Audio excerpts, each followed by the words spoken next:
Hello friends, welcome to Shiny Samayal. இன்றைக்கி நம்ம பறவைக்கூடு ஷேப்பில் ஒரு சூப்பரான கட்லெட் ரெசிபி எப்படி பண்ணுறதுன்னு பார்க்க போகிறோம். இதில் நம்ம பிரெட் க்ரம்ஸ்க்கு பதிலாக சேமியா பயன்படுத்தி எப்படி பண்ணுறதுன்னு பார்க்கலாம். இது ரொம்ப கிறிஸ்பியாக ரொம்ப டேஸ்ட்டாக இருக்கும். இந்த ரெசிபி இப்போ எப்படி பண்ணுறதுன்னு பார்க்கலாம். இது வரைக்கும் நம்ம சேனலை சப்ஸ்கிரைப் பண்ணி சப்போர்ட் பண்ண எல்லாருக்கும் நன்றி. சப்ஸ்கிரைப் பண்ணாதவங்க மறக்காமல் சப்ஸ்கிரைப் பண்ணிக்கோங்க. கட்லெட் பண்ணுறதுக்காக நான் இன்றைக்கி 3 பெரிய உருளைக்கிழங்கை வேக வச்சு எடுத்திருக்கேன். இதை முதல்ல நல்லா மசிச்சு வச்சிடலாம்.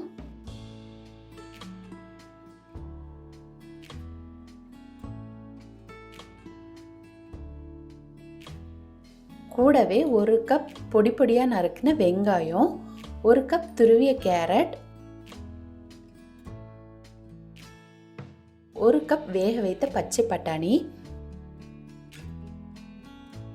பொடி பொடியாக நறுக்கின 1 பச்சை மிளகாய்,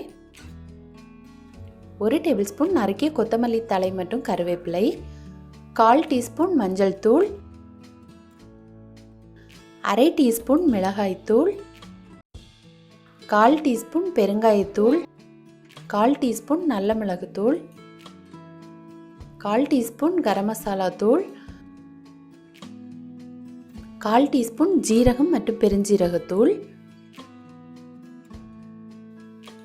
1/2 டேபிள் ஸ்பூன் இஞ்சி பூண்டு விழுது.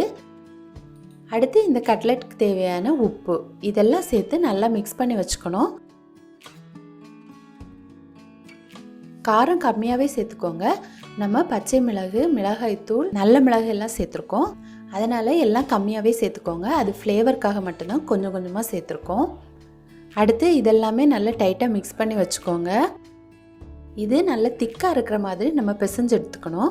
அதுக்காக 2 டேபிள் ஸ்பூன் அரிசி மாவு சேர்த்துக்கலாம்.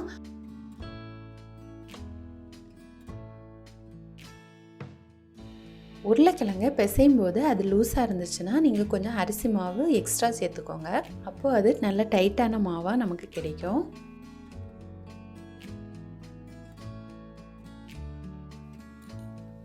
இப்போது அதிலிருந்து கொஞ்சம் மாவு எடுத்து நல்ல பால் ஷேப் மாதிரி பிடிச்சிட்டு அதை நம்ம கைகளாலேயே நல்லா ப்ரெஸ் பண்ணி எடுத்துக்கணும். அடுத்து நம்ம அதை கூடு மாதிரி ஷேப் பண்ணிக்கணும். வீடியோவில் காட்டியிருக்க மாதிரி நீங்கள் பண்ணிக்கோங்க. சைடில் எல்லாம் வெடிப்புகள் இல்லாத மாதிரி பார்த்துக்கோங்க, இல்லைன்னா பிரிஞ்சிடும். எவ்வளோ டைட்டாக உங்களால் இந்த ஷேப் கொண்டு வர முடியுமோ அந்த ஷேப்புக்கு கொண்டு வந்துக்கோங்க.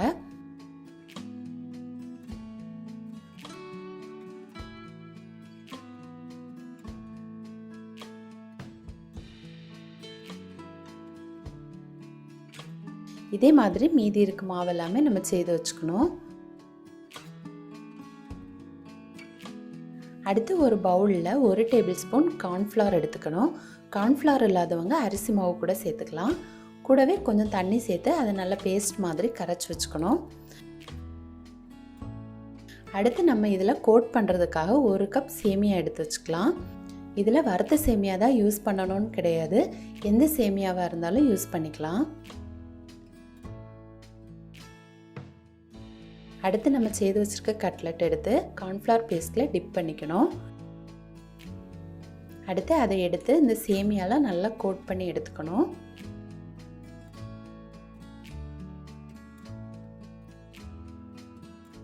கோட் பண்ணி எடுத்து அதை நல்லா டைட்டாக ஷேப் பண்ணி வச்சுக்கோங்க. பொட்டேட்டோவை ரொம்ப நேரம் தண்ணியில் போட்டு நிறைய விசிலுக்கு வேக வச்சு எடுக்காதீங்க. அப்புறம் அந்த உருளைக்கிழங்குல நிறைய தண்ணி இறங்கிடும். நம்ம மிக்ஸ் பண்ணும்போது கொஞ்சம் ஈரப்பதம் அதிகமாகிடும். அதனால் 2 விசிலுக்கு வேக வச்சு எடுத்து அதை தண்ணியிலேருந்து வெளியில் எடுத்து வச்சுடுங்க. அப்போது அது கொஞ்சம் கெட்டியாக இருக்கும். இதே மாதிரி மீதி இருக்க கட்லெட் எல்லாமே நம்ம செய்து வச்சுக்கணும். இப்போ எல்லாம் ரெடி ஆகிடுச்சு. அடுத்து எண்ணெயில் சேர்த்து பொரிச்சு எடுத்துடலாம்.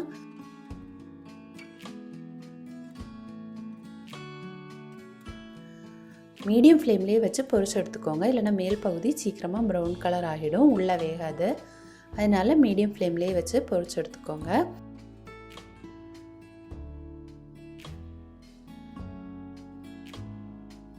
அப்பப்போ திருப்பி விட்டு ஈவனாக வேக வச்சு எடுத்துக்கோங்க.